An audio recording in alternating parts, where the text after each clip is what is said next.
नमस्कार दोस्तों, स्वागत है आपका आज के मुख्य समाचारों में। जी हाँ दोस्तों, आपको यहाँ पर देखने को मिलेंगी सुबह से लेकर शाम तक की तमाम बड़ी खबरें, मुख्य समाचार, ब्रेकिंग न्यूज़ अपडेट्स के रूप में। तो दोस्तों, आप सभी लोगों से रिक्वेस्ट है इस वीडियो को ज़्यादा से ज़्यादा लाइक और शेयर करें। तो चलिए दोस्तों, जान लेते हैं आज की पहली बड़ी खबर। नए साल का तोहफा, स्मॉल सेविंग स्कीम्स पर अब मिलेगा ज्यादा ब्याज। पीपीएफ और एसएसवाई में नो चेंज। जी हां दोस्तों, केंद्र सरकार ने देशवासियों को नए साल का तोहफा दिया है। सरकार ने NSC post office term deposit senior citizen saving scheme पर मिलने वाले ब्याज दरों में बढ़ोतरी का ऐलान किया है। हालांकि पीपीएफ की ब्याज दरों में किसी भी तरह का बदलाव नहीं किया गया है। नई ब्याज दरें 1 जनवरी से लागू हो जाएंगी। इसके बाद दोस्तों, अगली बड़ी खबर। भीड़ ने लगाए जय श्री राम के नारे तो भड़की ममता बनर्जी। पीएम के कार्यक्रम में मंच पर बैठने से इनकार किया, दर्शक दीर्घा में जाकर बैठी। जी हां दोस्तों, प्रधानमंत्री नरेंद्र मोदी ने शुक्रवार को पश्चिम बंगाल की पहली वंदे भारत एक्सप्रेस को हरी झंडी दिखाई। कार्यक्रम हावड़ा स्टेशन पर हो रहा था और पीएम अहमदाबाद से इसमें वर्चुअली जुड़े। बंगाल की सीएम ममता बनर्जी भी इसमें शामिल होने पहुंची। ममता बनर्जी के कार्यक्रम में पहुंचते ही हावड़ा स्टेशन पर जबरदस्त ड्रामा देखने को मिला। दरअसल जब ममता बनर्जी मंच पर जा रही थी तब भीड़ से जय श्री राम के नारे लगने लगे। हंगामे के दौरान ममता के साथ रेल मंत्री अश्विनी वैष्णव समेत 4 केंद्रीय मंत्री भी इस दौरान मौजूद थे।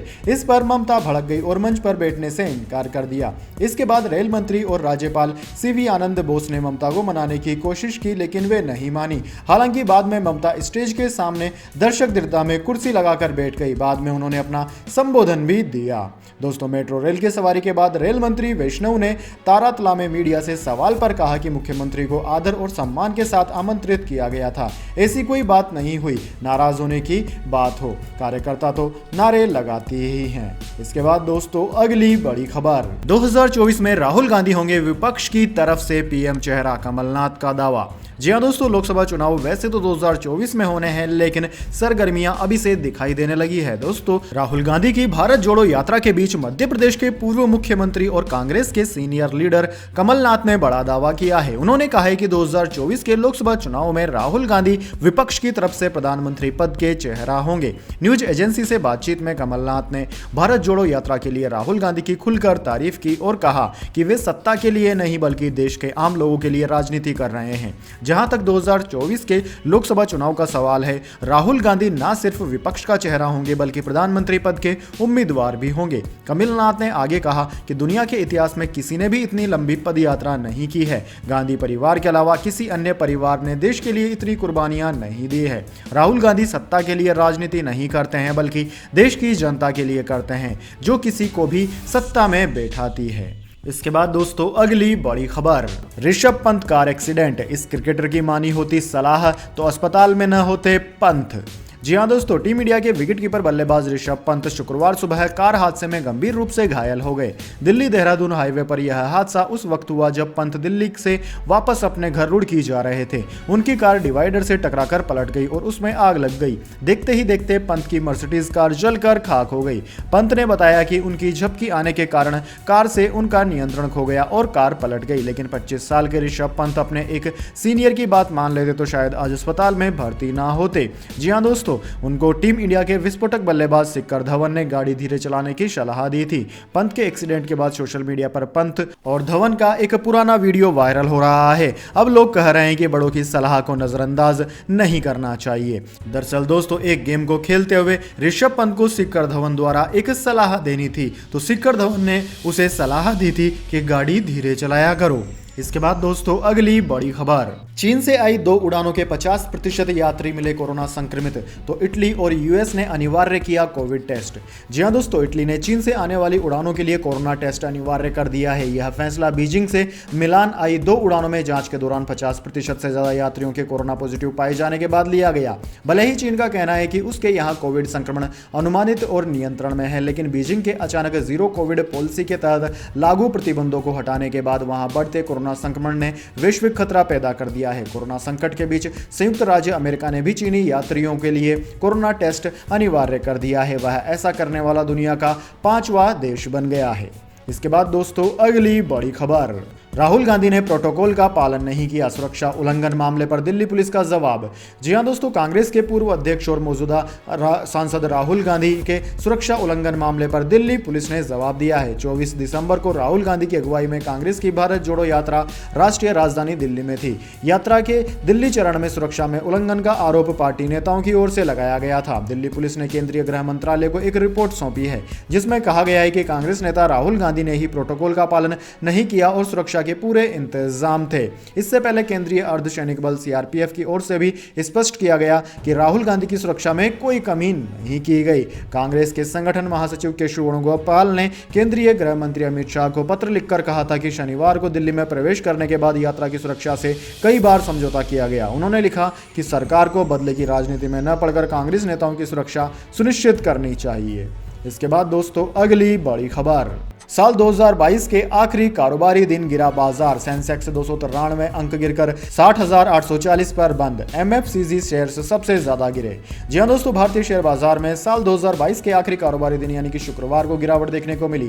सेंसेक्स 293 अंक गिरकर 60,840 के स्तर पर बंद हुआ। निफ्टी 85 अंक की गिरावट के साथ 18,105 के स्तर पर आ गया। दोस्तों, सेंसेक्स के 30 में से 18 शेयरों में गिरावट रही, वहीं 12 शेयरों में तेजी देखने को मिली। SBI Life, Eicher Motors, Grasim, ICICI Bank, Bharti Airtel, ITC और एचडीएफसी समेत निफ्टी 50 के 29 शेयरों में गिरावट देखने को मिली। वहीं Bajaj Finserv, Bajaj Auto, Titan, ONGC, Coal India, BPCL, Adani Enterprises और बजाज फाइनेंस समेत निफ्टी के 21 शेयरों में तेजी रही। इसके बाद दोस्तों अगली बड़ी खबर, मां की अंत्येष्टि के बाद दिल्ली लौटे पीएम मोदी, अंतिम सफर में पार्थिव देह के साथ शव वाहन में बैठे रहे, मुखाग्नि के दौरान एकटक निहारते रहे। जी हां दोस्तों, प्रधानमंत्री नरेंद्र मोदी की मां हीराबा शुक्रवार सुबह 9:30 बजे पंचतत्व में विलीन हो गई।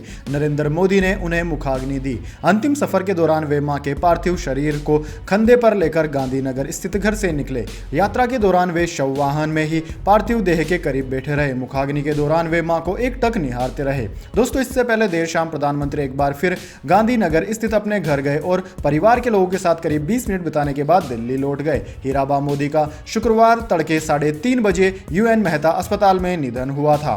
वे 100 साल की थी। मंगलवार देर रात सांस लेने में तकलीफ होने के बाद उन्हें अस्पताल में भर्ती कराया गया था। उन्हें कफ की शिकायत भी थी। इसके बाद दोस्तों अगली बड़ी खबर, उज्बेकिस्तान में बच्चों की मौत, दवा कंपनी की मेंबरशिप हुई सस्पेंड, फार्मेक्सिल ने कहा नाम खराब हो गया। जी हां दोस्तों, उज्बेकिस्तान में भारतीय सिरप पीने से 18 बच्चों की कथित तौर पर मौत हो गई। यह सिरप नोएडा की मैरिन बायोटेक ने बनाए थे। इस मामले को भारत की फार्मा एक्सपोर्ट काउंसिल फार्मेक्सिल ने गंभीरता से लिया। काउंसिल ने कंपनी की मेंबरशिप को सस्पेंड कर दिया। यह काउंसिल वाणिज्य एवं उद्योग मंत्रालय के अंतर्गत काम करती है। दोस्तों, काउंसिल ने न्यूज 18 से कहा कि इस आरोप ने भारत का नाम खराब कर दिया। विश्व में भारत के फार्मा उद्योग का नाम खराब होने के साथ साथ इसकी विश्वसनीयता भी खतरे में आ गई है। दोस्तों, आपकी जानकारी के लिए बता दें, फार्मेक्सिल का गठन विदेश व्यापार नीति के तहत साल 2004 में किया गया था। इसका उद्देश्य भारत के फार्मास्यूटिकल निर्यात को बढ़ाना है।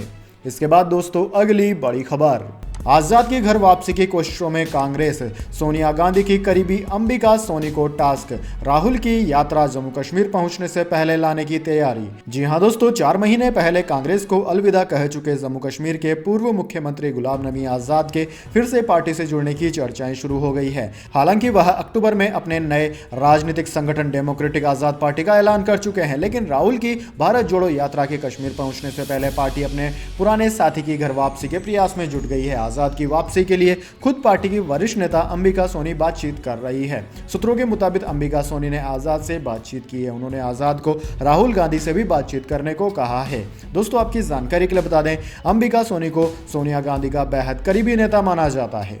इसके बाद दोस्तों अगली बड़ी खबर, ट्विटर हुआ डाउन, न नोटिफिकेशन आया न अकाउंट हुआ लॉगिन। एलन मस्क के खरीदने के बाद तीसरी बार हुआ डाउन। जी हां दोस्तों, social media network platform Twitter बुधवार और गुरुवार की दरमियान रात हजारों यूजर्स के लिए डाउन रहा। न्यूज एजेंसी राइटर्स ने आउटडेज ट्रैकिंग वेबसाइट डाउनडिटेक्टर.com के हवाले से बताया कि अमेरिका में हजारों यूजर्स को इस समस्या का सामना करना पड़ा। रिपोर्ट के अनुसार 10,000 से अधिक उपयोगकर्ताओं ने संयुक्त राज्य अमेरिका में शाम को करीब 4:40 पर इस समस्या को साझा किया। कुछ यूजर्स ने यह भी शिकायत की कि उनके ट्विटर नोटिफिकेशन काम नहीं कर रहे हैं। वहीं भारत में भी गुरुवार की सुबह तमाम यूजर्स ने इस संबंध में शिकायत की और प्रिंट शॉट साझा किए। इसके बाद दोस्तों अगली बड़ी खबर, वाशिंगटन में बिकेगी पाकिस्तान की एम्बेसी, सबसे ज्यादा बोली दो दुश्मनों ने लगाई, पहला इजराइल का यहूदी और दूसरा भारतीय।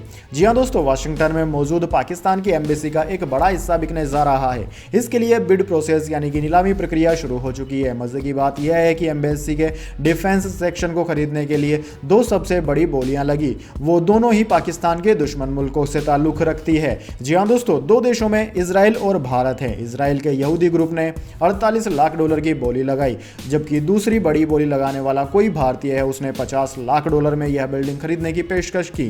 पाकिस्तान एम्बेसी की बिल्डिंग बेचने की खबर का खुलासा पाकिस्तान के अखबार द डॉन ने किया। उसने इस बारे में एम्बेसी के अफसरों के हवाले से एक रिपोर्ट पब्लिश की। एक अफसर ने कहा कि एक यहूदी, एक भारतीय के अलावा तीसरी बोली पाकिस्तान मूल के एक शख्स ने 40 लाख डॉलर में लगाई।